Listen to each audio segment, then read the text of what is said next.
One day, while I was in 7th grade, I knew it was a perfect day to stage my period.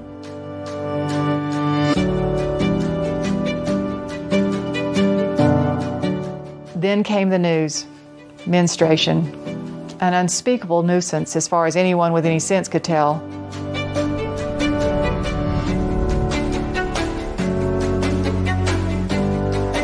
I felt this gush of blood just rush out.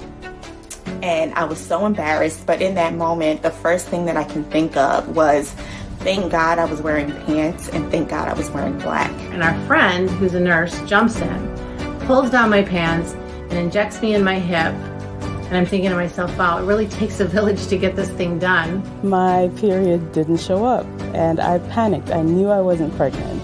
I ran to the bathroom thinking this was the moment, the first moment that I got my period, only to find red lint in my underpants.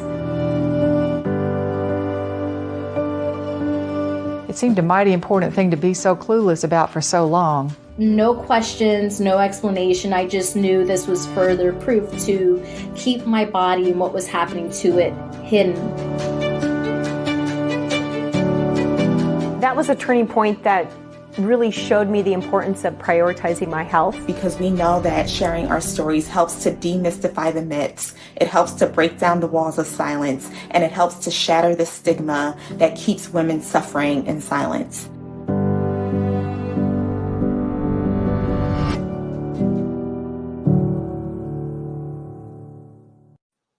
Good evening. I'm Beth Battaglino and CEO of Healthy Women, and I'd like to welcome you to tonight's Let's Talk Period webinar. Did you know that on any given day, more than 800 million people are menstruating, and that no matter where a girl grows up in the world, there's a very good chance that she will be inundated with endless myths and misconceptions about menstruation. After thousands of years of menstruating, you would think we should be over the sight of blood, odor, and pain. Yet, the lack of menstrual hygiene education, the lack of access to period products, and the lack of access to water. Think about it. Laundry, showers, baths, even tap water, which is such an essential part of managing menstruation safely, are still major hurdles we are dealing with in 2021. Can you believe it? But it's through conversations like we are having tonight that are going to help us continue to break the silence and to raise awareness on period health. It's through these type of initiatives that we will continue to pave the path to make periods a more accessible, healthier, and happier experience for everyone. So please jump in, ask your questions, share your story. There is a Q&A function on tonight's platform, and we want you to use it. The more we talk, the more we change and normalize the period conversation. A big shout out and a big thank you to Myovant Sciences for helping bring this important series to life. And now I'd like to introduce our moderator, Danielle Tullo. Danielle is the deputy editor of 17 magazine. And I have to tell you, Danielle, one of my favorite magazines growing up. I love 17. Danielle oversees content, features, social media, and she also heads up a team of editors that works to connect with the Gen Z readers daily. We are so excited to have you here tonight, Danielle. And now I'm going to turn the program over to you. Thank you so much for having me, Beth. Hi, everyone. I am Danielle Tullo, and I am delighted to moderate today's webinar, Let's Talk Periods. I'm so happy that you have joined us for what I know is going to be an informative and engaging conversation on this extremely important topic. And so it's my honor to introduce today's panelists. First, we have joining us Hodan Barreh, an 18-year-old Somali Muslim American woman from Austin, Texas. She has been surrounded by period stigma her whole life and has seen the healthcare system fail women of color. She is a member of the Youth Advisory Council for Period, a global nonprofit organization fighting to end poverty and stigma, and she is dedicated to fighting for the period movement and inclusivity of all people. We also have Patricia Geraghty, a nurse practitioner with over 20 years of experience in women's health. She is currently director of women's health in a multidisciplinary practice in Walnut Creek, California, and she speaks and publishes nationally on topics pertinent to women's health. We also have Janis Hogan, who has been a registered nurse since 1985 and a practicing school nurse for the past 20 years.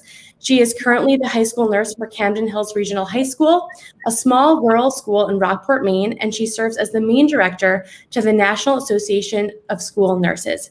Janis was also Maine's 2018 and 2019 School Nurse of the Year. You are all incredibly impressive. Thank you so much for joining us, and I am really excited to just dive right into this. So let's start with stigma and barriers, obviously something that we have to talk about. And why is it so important to destigmatize the conversation around periods? Patty, I'd love to kick this off with you. I think that there's a big difference among different cultures and different ages. I am so impressed with the young girls right now and the move that they are making to get this conversation out in the open, to have people feel comfortable talking about it. And where I see a big change is I deal with a lot of the moms who are kind of coming to me saying, I don't even know how to talk to my daughter about it. And what I recommend is you actually start talking to your child from right on, and you drop little bits about reproductive health as they seem appropriate age-wise. My boys used to look at a woman with a baby and say, is that the lady that baby came out of? Because they understood the whole process. And then it becomes a much easier and much more natural process for the conversation to continue as the needs for information increase. Janis, if you have anything to add to that. Yeah, I think that destigmatizing is really important because half the population are women. And as a school nurse over the last 20 years, I have seen the inequities that have been that have arisen because of no discussion about it. If girls are embarrassed to ask their teacher to come because they need period products, it's a barrier for them to their education because they don't have the access perhaps, or their embarrassment factors. So we have to start talking about it. And Patty, I know you mentioned, the young women today, they are leading this movement and this conversation, and Hodan, who we have right here, is leading this conversation. So what do you have to add to that about, why it's really important to you to destigmatize the conversation around periods? Right. To emphasize Patty's point, a lot of cultures around the world have kind of stigmatized, periods in general. But periods are a normal thing that are a part of people's life, and that include, trans women too, and many types of different people. And so I just want to make sure that we destigmatize the conversation by making sure we realize that they're a normal thing. When I used to go to the masjid at my school or something like that, I used to see a lot of men taunt a lot of women who couldn't be able to pray because of their periods. But whenever, leaders in our community and also women started bringing up the conversation about how periods are actually a normal part of the process, instead of, listening to a lot of cultures and what a lot of people have been saying over the years, calling periods horrible or calling periods not normal, it started to become a more normalized thing. So I think just by bringing it up and by just raising your future children and just reminding the people around you that periods is a normal thing and that, there's nothing to be ashamed of behind it. Women do a lot of stuff from giving birth, taking care of a lot of people. And there's no reason that it should be stigmatized to begin with. And it's a lot of people who, just happen to not accept it the way that they have from the beginning that are happening to tell you this. And it's something that we cannot just continue with anymore. So, yeah. Absolutely. And I think, obviously, we're saying we need to have the conversation. We need to be talking about it. And that's what we're doing tonight. And that's what we want everyone to be doing. But Janis, I'd love to talk to you about this. When should the conversation around periods begin? And is it just with girls? That's a great point, because we really need to start developmentally when kids are young, when they start asking questions. When a woman has a child and her daughter is old enough to ask perhaps about the period products in mom's bathroom. So there's no age to start. It starts from the beginning, and it's a normal process. And developmentally, as Patty had said, along the way, you give them more information. And I remember as a young girl, my mom didn't talk to me about my period. She left a booklet at my bedside, and the conversation wasn't normalized, so it made it an embarrassing factor even for me as a child. So I was able to destigmatize that for my girls, and hopefully for the students that I serve, in making it the conversation more normal and talking about it all the way through. And thank you. And Patty, I know you mentioned your sons. You said that they would see a woman with a baby and say, did that baby come from that woman? So tell us about how you kind of spoke to your sons early on about periods. Well, I have kind of a funny story. I wasn't sure I was going to share it, but my younger son was at the Naval Academy, and he came home from summer when they were at Quantico Marine Corps in Virginia, hot, humid, 45-pound packs. And he was sort of disrespecting the women in the squadron for carrying a cosmetic case. And I just lit into him. I said, look, you're going to be an officer, and you're going to have women in your squadron. And where do you think they're keeping their tampons? And where do you think they're keeping their birth control pills? So I want the conversation to be with young men also from the very beginning. I think it's a great idea for moms to send their boys out to get period products if they're out of them, so they can get comfortable supporting the women in their lives. That might sound a little radical, but that's a goal. Thank you for sharing that story. I think that's a great story, and I completely agree. I think that's a really smart idea. And Hodan, do you have anything to add? Yeah, I really liked what Janis had to say about her mom, and how she grew up with her mom kind of not supporting her with periods, because I grew up with an immigrant mom who in her home country thought periods were a thing as well too. And so she just didn't want to talk to her daughters about it, even though she was raising 5 daughters at the time. And so it was really up to us in the household to be able to bring the conversation to 2 of my brothers and be like, hey, periods are actually a normal thing, and that this is a thing that happens, every month, and it's actually something that, is an occurrence for us. So really, it just took the 2 of us. It just took all of my sisters and my brothers to kind of come together and just kind of normalize the conversation within the house, where my parents started to be able to listen. And so I think it's just small things like that kind of lead up to, bringing a normal conversation. If you really take initiative, if you really show that is normal, if it really doesn't bother you, like, it's bothered other people for a long time, then they'll start to realize that what's the point of them bothering, them, if they realize it's a normal thing too. So yeah. I'd like to add one other thing, and that is about education within the schools. And we have puberty education in Maine, and I don't think that puberty education should be boys in one room and girls in the other room. We need to have them be together, because we're human beings, and we need to understand that it's normal. And that's another way to normalize it, is by having that education together. Absolutely. And I think obviously we're saying to have these conversations and to take these steps, but sometimes it can be easier said than done, right? So what about parents or guardians who don't feel comfortable talking about periods? Patty, do you have any advice for them?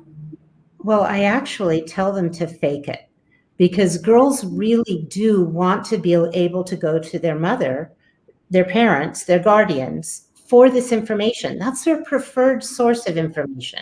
They don't want to search online, and they don't want to go with rumors and myths. So I'll tell parents, try your best, act comfortable, because you really want your daughter to come to you with her questions. You want to be her safe haven. And as you fake it, you begin to make it. You begin to get more comfortable and able to do it. I love that as a first step, definitely. And Janis, do you have any other tips maybe? Well, I'd say for girls that maybe don't have a mom, or maybe still don't feel comfortable talking to their mom, find find a woman who you can talk to, or a trusted, perhaps older female in your life, and talk with them. Talk to your school nurse. Most school nurses are female, but you can also talk to your guidance counselor as well. So I would recommend girls do that. If they absolutely can't talk to their parent about it, find a trusted woman that you can. Awesome. And on the flip side of that, how can kids tell their parents that they want to talk about their period the first time they get it? And what do they do if they're feeling uncomfortable? Hodan, I'd love to kick this one to you. Yeah. So one thing, as I mentioned before, my mom really wasn't comfortable when it came to talking about periods or anything like that. But I remember summer, it was, when a conversation had opened up between us concerning periods, because she was feeling really traumatizing period pain. And whenever, the doctor was rejecting her medication, because a lot of the times when it comes to period medication in Black women, they tend to be undermined within the industry. And so it kind of was eye-opening. And so I would probably say, talk about an experience that concerns their period when it comes to your parents, so that they can be more open and understanding. If it's a bad experience, or, it's an experience where you suffered your period, on roller coasters or something like that, and you tell your mom about it, although she's not going to be as open to it in the beginning, the more you start to bring it up on a daily conversation, the more you start to tell her about your experiences, the more that, your parents, or, your mom or your father at the time might understand that periods are a daily, it's a thing that does affect their life. And so I would probably say just repeat it, just keep on, just ensuring that they're aware of how much periods affect you in your life. Because whenever that experience had happened, she wasn't exactly open to listening to me. But the more I kept on emphasizing to her how much periods were affecting your daily life, because she couldn't even go to work since she needed medication for it, it made her, open her eyes more to how periods can happen. And so just talking about your experiences, or just emphasizing stories that, you suffered, or emphasizing stories about how you got your period to your parents, will make it more noticeable that it is part of their lifestyle, and it is something that we have to go through as young women. So that's what I would say. Perfect. Lots of good advice here. Fake it till you make it. Just try to have the conversation and just keep talking about it. And I feel like that's what we're trying to do here, right? We just want to keep having these conversations. But besides maybe going to a parent or going to a school nurse like Janis suggested, Patty, do you have any other resources that you would recommend people check out if they want to learn more about their bodies and their period?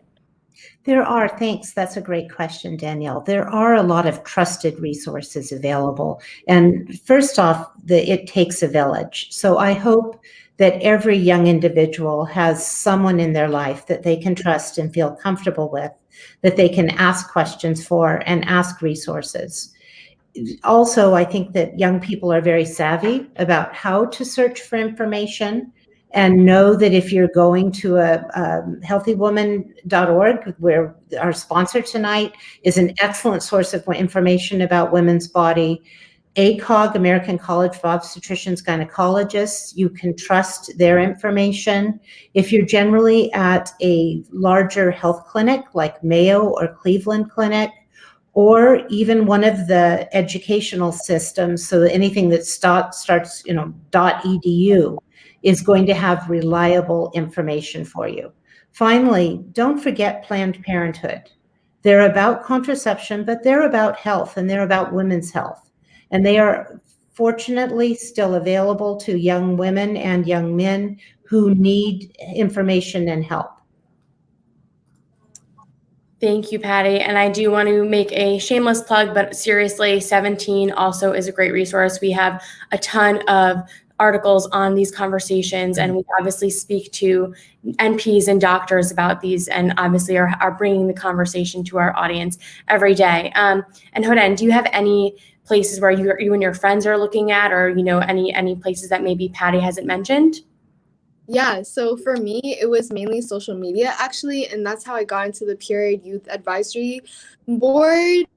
is because I actually saw on Instagram and I was like, okay, if I can be a part of a group of, beautiful, diverse women who, are making waves in the menstrual equity movement, then I would rather do that. So for me, Twitter and Instagram were actually a really big thing for me. And so it really got me into contact with other women of color and stuff like that who kind of relate to, being a woman of color and having that stigmatization when it comes to being an immigrant, immigrant parents don't understand. And so if you're suffering with something specific about your period, or you're suffering from something just like that, I would recommend Instagram, Twitter, and stuff like that, because it really does get you into contact with women across the country. And because I applied, I actually know a lot of people who live on the East Coast and the West Coast, from California to New York, that I can visit any day and go to a march with any day because I'm on that board from applying from Instagram one day.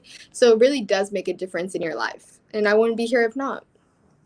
That's incredible. So do you think that teens should be educating their peers about periods, and how should they go about that? Should they just be on social media kind of looking for certain hashtags, or how can they follow in your footsteps? Right. So for me, it first started locally. I went to a predominantly Black school my entire life. And so one thing that I noticed within the Black community is that there was a lot of period stigma. And so I was kind of suffering this thing at home when it comes to Somali culture and period stigma. And then you realize that, Black American culture also has this period stigma around it. And at the end of the day, I am, a Black person in America. And so it was, start talking to your classmates, your peers, and those small insults that you think that are small in first grade or second grade, they're not small, because if you don't correct their behavior as young as possible, if you don't report it to the teacher, then it really does make a difference in their life. Because I remember I would report a lot of men in my class who would make fun of girls who had their period on their day, and it made a difference in the way that they were thinking, because they started registering as making fun of a girl who has a period is wrong. And so their entire life they started growing up with their mindsets, and that's what I started to notice when I started to grow up with them in high school even. But one thing I noticed is that it started locally for me, and so I started just going out, and I started realizing that my scene, Austin, Texas, like Texas in particular, wasn't exactly including women of color. And so that's when I started reaching out to local orgs. And because I started reaching out to local orgs and promoting them on Instagram, Period Movement had followed me one day from that org, and that's how I got into contact with them. So really just making connections within your local city, so you can just be able to expand further within the menstrual equity movement, and make sure that as many women as possible to help you through this. Awesome. And I think you kind of touched on this, but are you making sure that you're educating the boys in your school and the boys in your class and talking about periods with them? Mm-hmm. Yes, but when it comes to the menstrual equity movement, to me, it's not really like boys versus girls. It's more like it's more complex than that. So I feel like, lately I've been learning about, how trans women are actually getting periods lately and stuff like that. And, how there's a lot of different women across the world that not only when it comes to the LGBTQ plus community, but it also comes to a lot of Muslim women around the world, and a lot of different immigrant women that are denied menstrual equity. So I've been educating the boys in my class, but also I've been making sure to educate, as many people as possible, that when it comes to periods, it's not just boys versus girls. It's so much more than that. It's, it's also a race and class issue, and we need to look at it from a simple perspective that starts up there. But the more we go in further and further, it's a lot more deeper than that. And at the end of the day, to really be a movement, we need to be one, to kind of understand each other even further. Definitely. And can I jump in here? Yes. I was going to say that, the equity issue is a big thing. And Maine, although we do not have a diverse population socioeconomically, we do. And although I'm in a school district that has 25% free and reduced lunch, that's a large number of students that may month to month not be able to afford period products. And that was something that I've advocated for both in my school and through our state, through legislation, to provide free period products for all students in all schools in the state of Maine. That's currently going through the House, and involving students as well to push this issue with our administration. We now offer free period products in my school, but they also signed on to write letters to their legislators from my school to encourage this throughout the state of Maine. That's awesome that your school is leading that and working on that. And I think that we should maybe take a step back and say, Janis, I'd love for you to explain this, but what is period equity? Well, to me, period equity is having accessibility to period products, to sex education, to perhaps a school nurse in your building as well, so that you have access to education.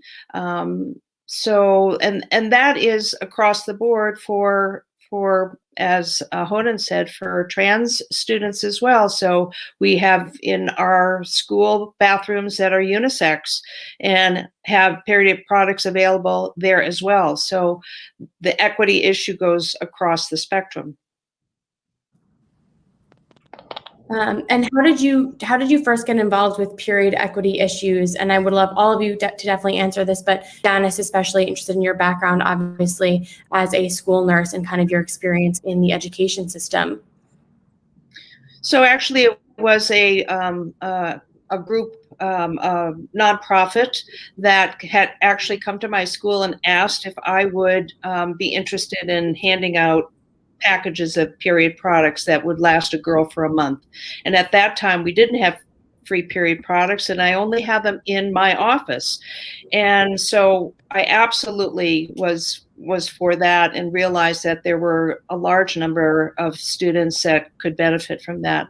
But that brought me to the issue of, wow, so many girls come to my office asking for period products. Like, how much time are they missing from class, or have to leave, a test from the other side of the building? And that prompted me to go to our administration and talk to them about putting products throughout our school. And that really changed things. I no longer have girls coming for that reason. I do have girls coming for period cramps, and that's another issue that I'm working on, is raising that awareness around treatment, so that girls don't have to suffer month to month, and talking about it, and providing them with information, and putting that information forward to the community. So through newsletters and articles in local papers, raising that issue as well. Would you say that the most common barrier maybe that you saw in your time as a school nurse and working with young women would be looking for, access to menstrual period to products? Sorry about that. Or would you say that it is like, what would you say that main barrier is that you're seeing? Is it now maybe cramps, or not understanding how to treat their cramps? What would you say that barrier is? Now I would say that it's menstrual cramps, not having access to perhaps providers that know how to treat it adequately, or girls thinking, oh, they've got to go through life having cramps every single month. So any girl that comes to me on any kind of regular basis for period cramps, or even if it's just one time that they're having severe cramps, I kind of do a history of what's going on with them, and then I provide them some written information. Here are some steps that you can take. Please share this with your parent, or I'll reach out and talk to their parent as well. Because girls shouldn't have to miss days of school because they have cramps. I was one of those girls. I missed a day or two every month, and I writhed in pain with a heating pad. Unnecessary. I mean, if it's endometriosis or something else, we need to get to treatment so that they can live a normal, healthy life. And I don't know, Janis or Patty, maybe you know this, but what percentage in your experience of women and young girls would you say are missing school because of these period pains? Well, I'm going to step in here, and it's a pretty significant percentage. And even more than missing school, I like to ask the question, do you wish you could miss school? because she may be present but still absent if she's in pain and suffering. So I'll ask her, do you wish you didn't have these activities? Is the pain that bad? If she's telling me she's bleeding heavily, that can be hard to tell because one person's heavy is maybe not another's. Some women bleed, very young girls bleed very, very heavily, but perhaps so did mom, so she thinks it's normal. I'll ask her, do you have to get up in the middle of the night and change your protection? That's sort of a red flag for me. That's too heavy of bleeding. Now, when I see her, she's already in the healthcare setting. So Janis, Hodan, kudos to what you're doing in the community. I also volunteer in a free clinic. I'm bilingual, English, Spanish, and we send home period products with all of our patients. There's a community organization that provides us with ladybug bags, and we'll send home products. And I'm going to say, even to my woman in her 50s, do you have daughters? Because if she has daughters, I'm going to send her home with a bag for every one of her daughters. That also is sort of a sneaky way of getting the conversation going between mom and daughter about menstrual cycles. So what percentage? It's easily 10%, and probably higher than that. And I agree completely with what Janis said, is that it is absolutely unnecessary. We need to give that young woman her quality of life 30 to 31 days of the month. And Hodan, have you experienced the same thing from maybe seeing your peers and your classmates have to miss school because of pain or their periods? Yeah, so a lot of the times when it came to my friends and stuff like that, they would always try to make me cover for them when it came to like period cramps and, missing high school periods, because every single time when it came to period cramps and stuff like that and missing it, none of the teachers in my high school would take us seriously. Instead, they would just kind of brush it aside and just say that you could easily take Advil and Tylenol. And so one time when it came to that situation, I remember one of my friends was actually trying to get in trouble by the principal for missing school when it came to her period pain. And so I had to show the little doctor a diagnosis that said that she actually had horrible period cramps to a point where it was hard for her to walk to the fridge or, other stuff to her home. And so I remember, that day at school, I had to fight the principal because I was like, how can you expect someone to pay attention in class when they can barely walk around their own house? And so I think that when it comes to education and stuff like that, I just think that a lot of teachers or, a lot of older adults who should be more understanding of pain and stuff like that, when it comes to a knee cut or something, they take that situation seriously. But when it comes to period cramps, the easy suggestion is Advil or Tylenol, as if period cramps, aren't on a spectrum, as if some people don't even experience the pain and some people experience one of the most heaviest pains. So I wish that had changed because, that means I wouldn't have been so, when it came to teachers, they wouldn't have rolled their eyes at me so many times, or, they wouldn't have looked at me so upside down when this was a valid issue to begin with. So, yeah. Your friends are very lucky to have you to help them through that and to explain to these teachers, what they're going through. And Janis, I'd just love to know your thoughts on how that makes you feel to hear that maybe teachers are like, oh, you know what, just take some Advil, you'll be fine. Because I do feel like that's a common experience. I mean, I remember from when I was in middle school and high school, I would have teachers say the same thing where it's like, oh, eye roll, it's not that big of a deal. So how do you think that we can combat that from happening?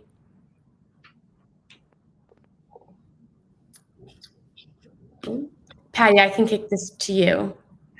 I think that that's an extremely good question. And Hodan, you're very inspiring also.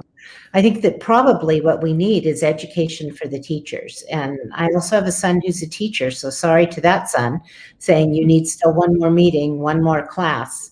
But to get out to the teachers who may have missed this information in their own personal health history, their own lives, and talk about some of the things that they may see and a more appropriate response. Not all schools have school nurses. Unfortunately, in California, where I'm speaking from, it's become a little bit of a luxury, but we need someone within the school environment that, especially if it's a school that doesn't have a Hodan, we need someone there that the girl can go to be an advocate, to say, let's not just roll our eyes, let's not minimize this, let's get an effective solution in place.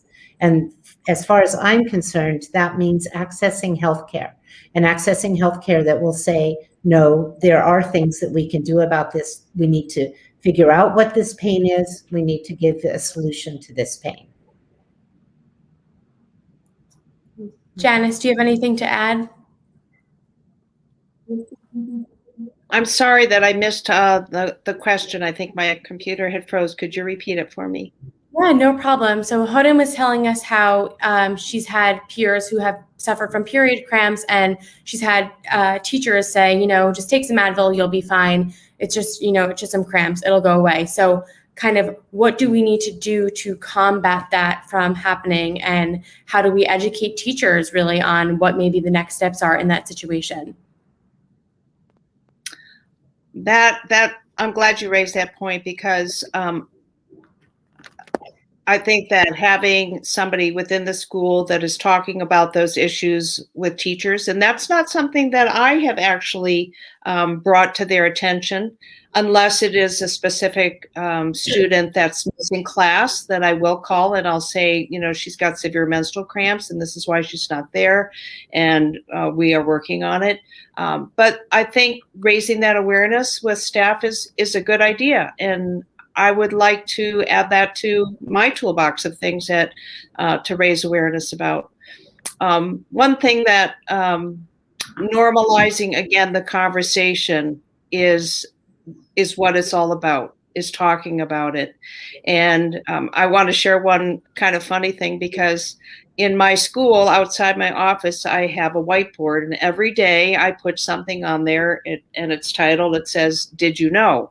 And I don't know if you can see this. I'm going to put this up to the screen. Perhaps you can or can't. Maybe not. Maybe you can.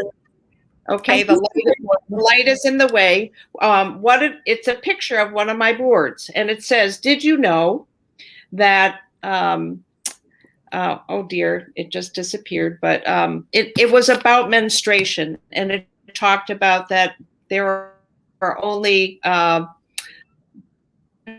and elephant shrews and bats menstruate. And that was on my board for every single student, 710 of them, to walk by that day, and every single staff person. And there was so much conversation in the school about menstruation that day. So we can talk about it, and we can raise awareness about it. And thank you, Hodan, for that suggestion. And with talking about it, obviously we're, sharing ways to educate and to start the conversation more. But I have one question, Patty, that I'd love to kick to you, which is, how do you teach about tampons? Is it video? And Janis as well. Is it video? Is it demo? How are you starting the conversation with how to actually use tampons? That is a great question, because it's something that I find I need to do frequently. Part of it is another misunderstanding that women have about their bodies, because every picture that you see of the reproductive organs, whether from the front or that horrible side woman cut in half side view, will show the uterus and the vagina coming out of the uterus almost like my wrist can come out of my fist. But in fact, the vagina is a tube of soft tissue. It doesn't have any structural integrity to the STEM girls out there that are doing engineering. So when a woman stands up, the vagina is going to relax back against her backbone, and the uterus will fall and rest against her coccyx. So when she's placing a tampon, because of all the pictures she's seen, she'll want to aim for her chin, and I'll say, no, place the tampon so that you're aiming for your tailbone, because that's going to follow the natural path of the vagina when you are at rest. And young girls will call me back and say, thank you, that made all the difference. This is comfortable now. So we need to be very specific in our instructions. That is very good advice. I remember putting a tampon in for the first time. I was in 8th grade, and my friend came over and she snuck in a box of tampons because, gosh, God forbid, we were having tampons and trying to figure out how to use them. And we were both just like, I was in the bathroom. She was, like, okay, did you get it? Did you get it? And the instructions were awful. Like, we were like, how do we do this? So I think that is really important. I think that's a really interesting way that you put it. And Janis, I'd love to hear from you on this as well.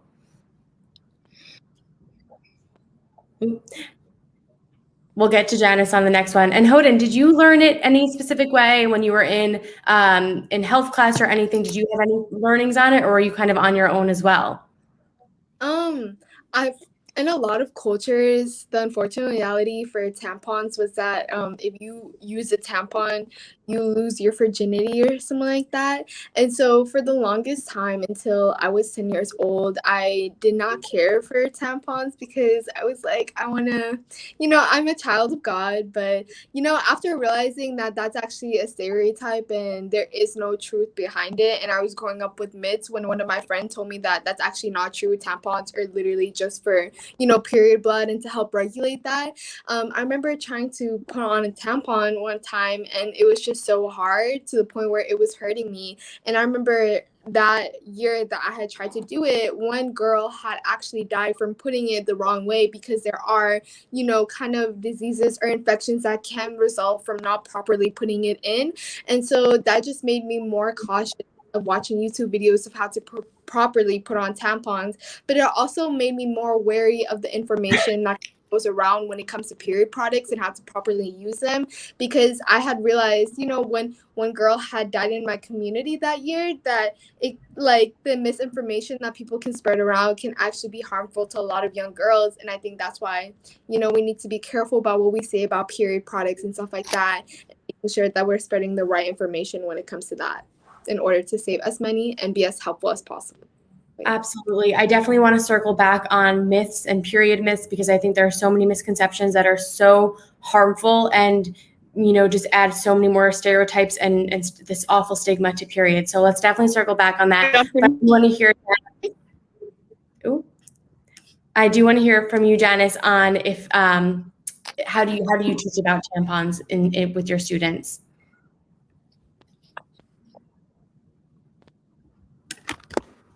Janis is. No problem. Can you hear me? Oh. And there's so many other period products available for girls now too, which is just great. A lot of my younger patients really love the menstrual cups, that some of them can be reused, washed and reused, which helps a number of different aspects of period products and access. But the period panties also are terrific for the girls that are very active, girls that aren't comfortable starting using tampons. And it isn't just girls. Women of all ages are going to have different comfort levels with different products. So it's wonderful to have options and choices.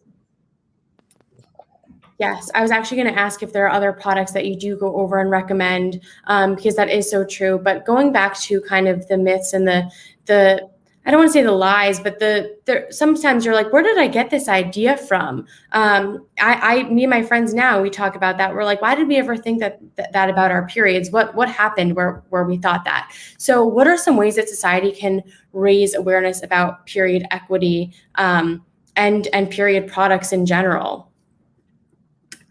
And Patty, I will kick this to you, and then Hodan. So I think that, some of the big myths, I bet Hodan's going to be more in touch with those. I'm more in touch with some of the myths that people don't even realize are myths. One of my favorite is that you have a period every 28 days. That's a myth. Now, one thing that's really good for young women, all women, to know is how we count periods. It just makes communications easier. It is a menstrual cycle. So a cycle, there's no beginning or end. But for communication purposes, we count the first day you bleed as day one.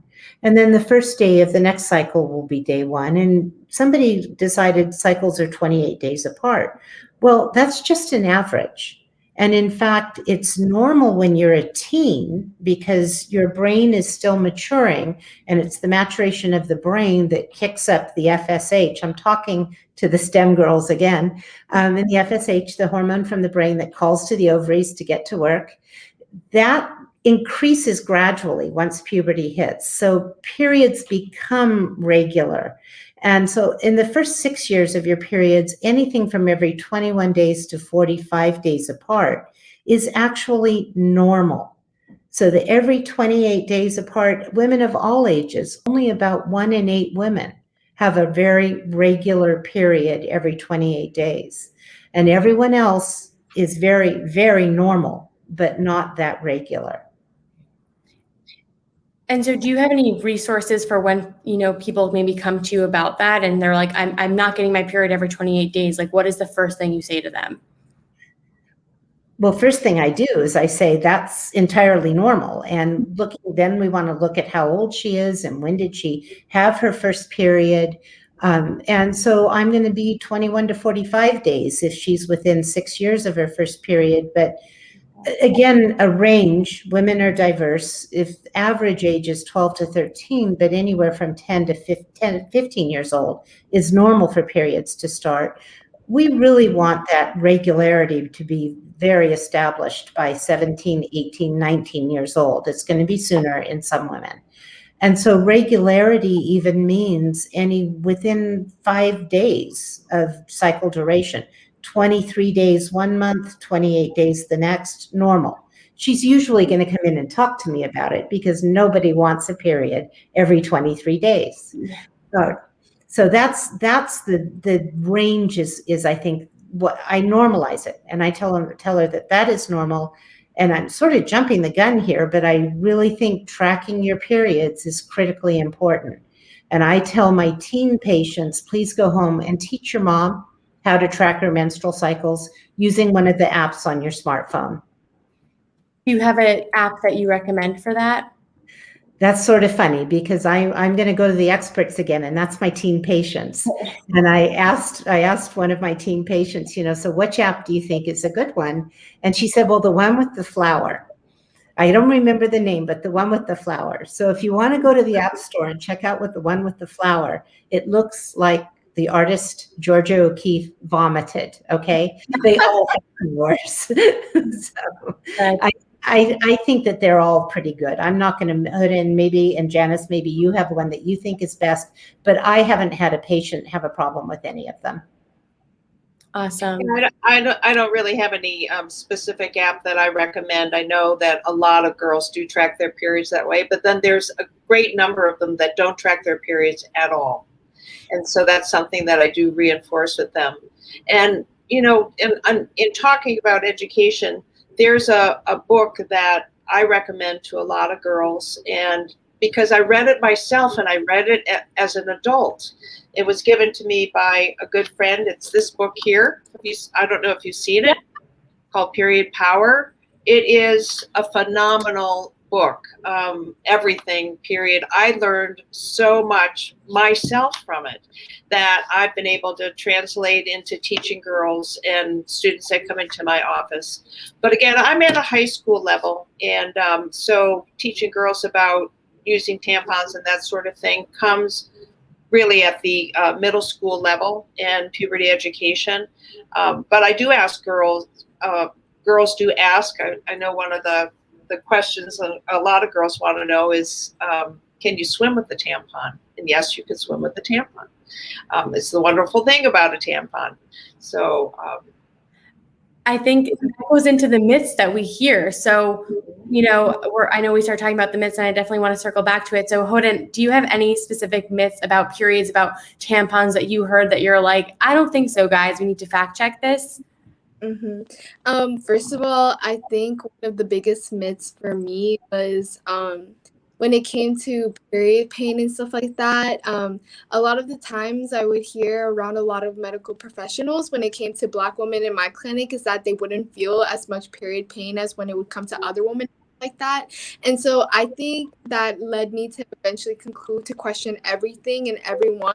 When people are giving you information about period pain or about your period specifically, make sure that you're, just use Google and make sure that you're researching actual information behind it. But another big one was that is that you cannot use tampons or whatever because it will lead you to lose your fertility. Another one was that that tampons are super dangerous for you because of the infections that they can give you, so it's best not to use them. But I learned that a lot of people just weren't using them right.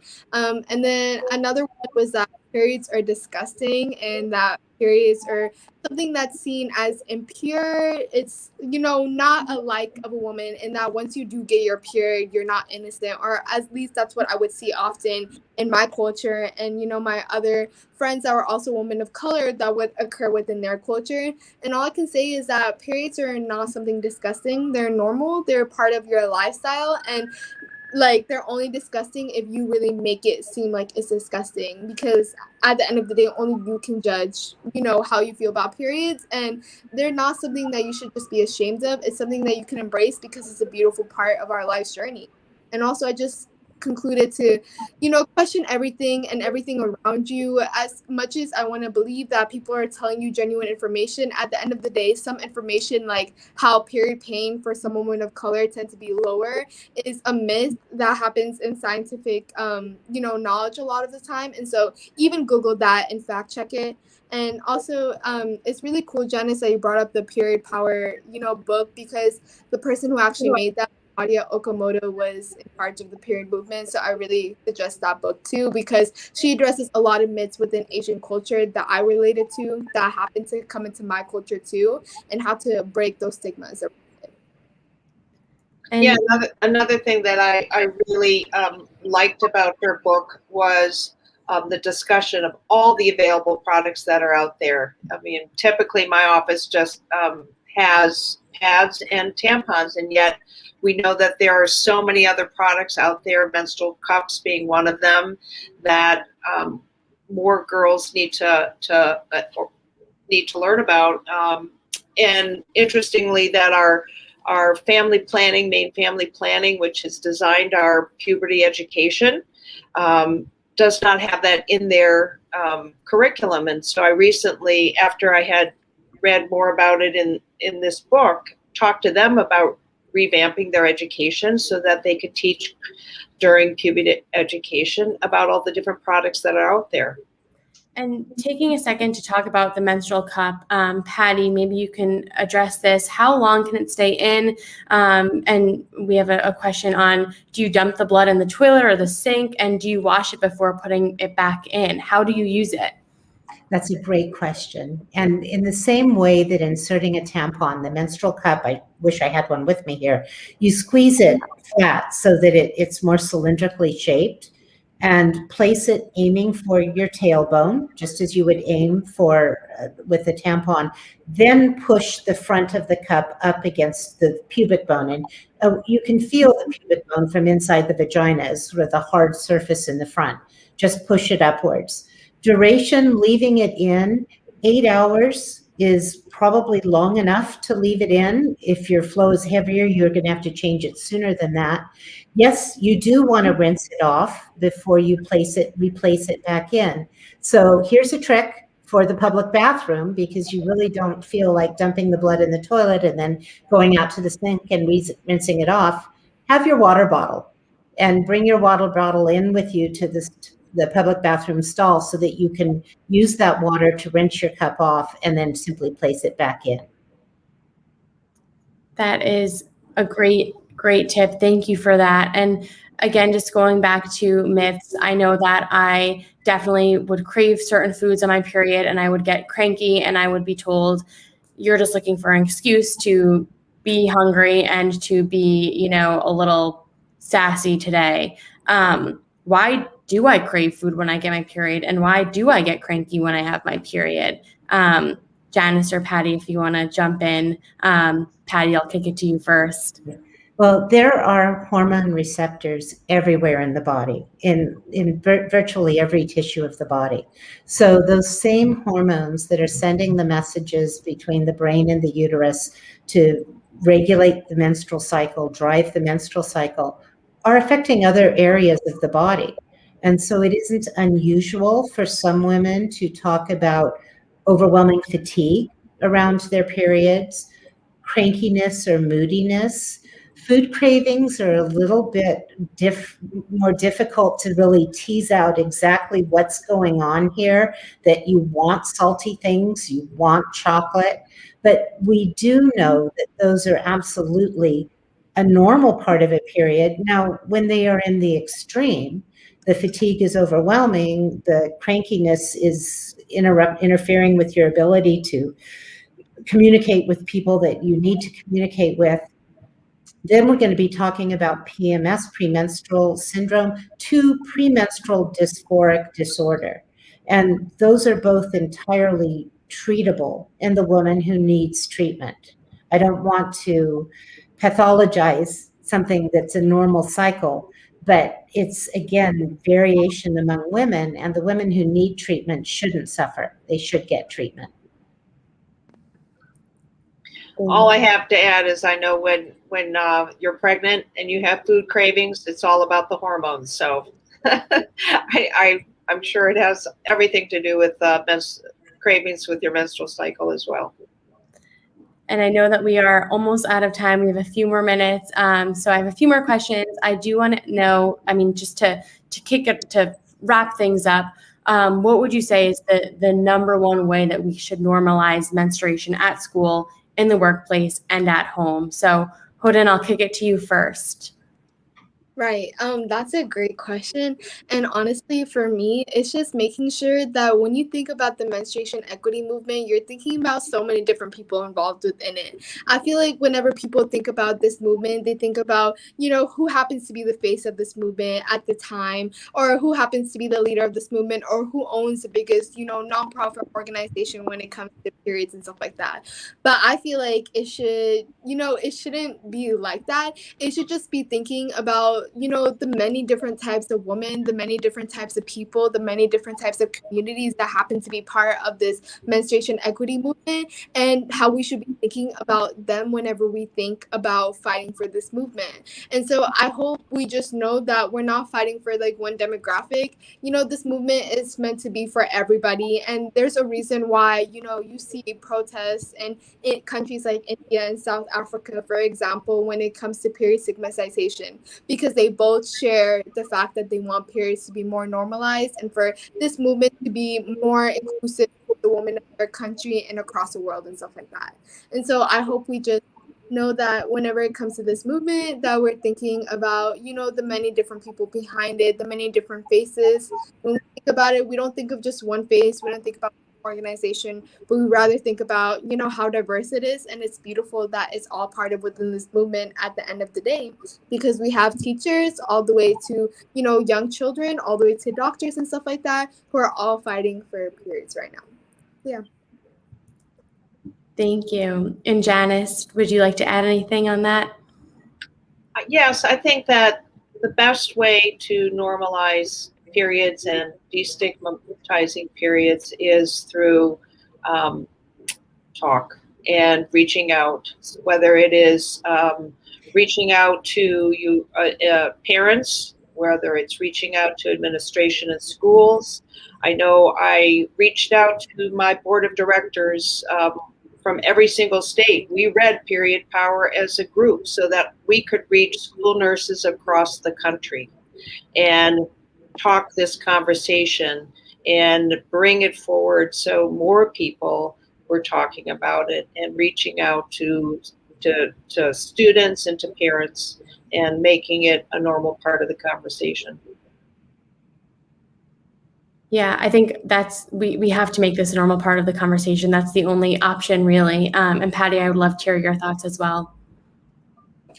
Yeah, I want to take it a step further. Normalizing, destigmatizing, everyone is doing such good work. But I see a lot of young girls and women with actual endocrine problems, physiological problems, uterine problems like fibroids. I think we need to celebrate. We need to celebrate the fact that a woman's body is working in its healthy, normal, physiological way. And that's demonstrated by this wonderful period that she has on a regular cycle. We need to celebrate that as a sign of health. We need to, every medical appointment you have, one of the questions should be, when was your last menstrual period? It needs to be added to the vital signs. Are you breathing? Do you have a temperature? How's your heartbeat? And when was your last menstrual period? It's a vital part of a woman's life. I think that is such a good point and something that we don't think about. We don't think about our periods in this way. I don't think we don't say, how often do you hear someone say like, yeah, I have my period right now. Like, no, usually it's like, oh God, did someone have a tampon? I just got my period. It's like, so how do we shift that? I love that. I think that's such a positive way that we should look at it, because you're entirely right. And I feel very inspired by that. And I'm sure Hodan and Janis, you feel the same. I know that when you bring it up with women want to talk about it. They do. When we had our book discussion with 50 women from every state, every woman had a story to tell about their period. So it's sharing those stories, celebrating those stories. When was your first period story? It's a celebration. You're right, Addie. Right. I agree with Janet. Whenever I think about embarrassing moments when it came to my period like that, honestly, it's just more fun to laugh about with my friends and stuff like that, and to look back at. And for us, it's kind of trauma bonding or whatever when it comes to being women and stuff like that. And so it's just, it's just funny to look at. And it's just, another story to tell for another day. It's nothing that we look back at just cringe at or anything like that. It's just something that we think that is funny and laugh about at the end of the day and move on with our life knowing that it happened and it is what it is. Love that. What an incredible way to end this discussion. You are all so amazing. I could probably talk to you for another hour if we had the time. So on behalf of Healthy Women, thank you so much for joining us today, everyone, for tuning in. We appreciate you being here, and we hope you feel more informed about your period. And we invite you to visit healthywomen.org to watch a recording of All About Periods webinar series and learn more about this topic. Thank you all so much, Hodan, Patty, and Janis, for joining, and thank you for such a great conversation. Thanks for having us. Bye, guys. Bye.